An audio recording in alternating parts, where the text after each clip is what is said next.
Magandang araw sa ating mga kababayan sa Pilipinas at sa ibang bansa. Kumusta kayo? Welcome po kayo sa Monte natin channel.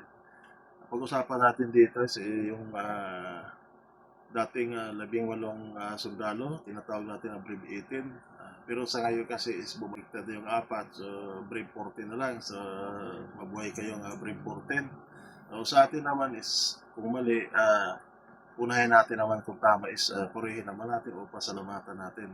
So dito, pasasalamatan natin si Ombudsman Remulla dahil sa kanyang statement sa kanya ng kaso itong apat na dating sundalo. So dito naman, kung mapapansin natin sa mga unang picture ng Brave 18, makikita natin lahat ito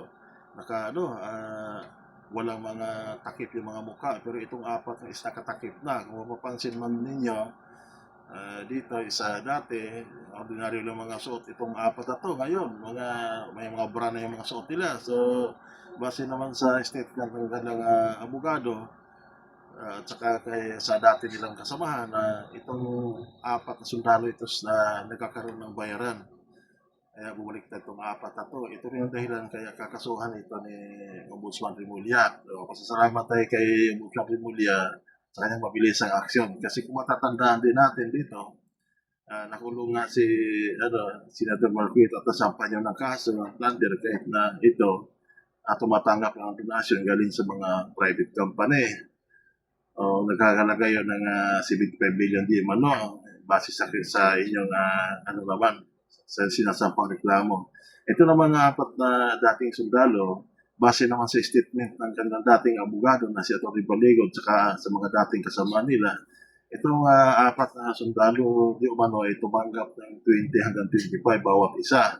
So malabas din dito na kumigit lang 80 million to 100 million ang pinag-usapan. So maganda itong imbestigahan naman natin sa ating ombudsman na ito dahil malamang itong pera ito sigaling ito sa taong bayan.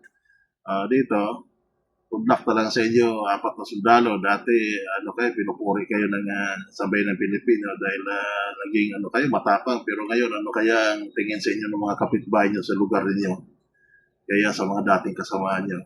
Dito naman is karapatan ninyo. Dapat nag-isip-isip muna kayo dahil nakasuhan nga yung senador dahil sa tumanggap lang ng galing sa private company. Ito pa kaya sa inyo? Itong akusasyon ng mga dating kasama niyo.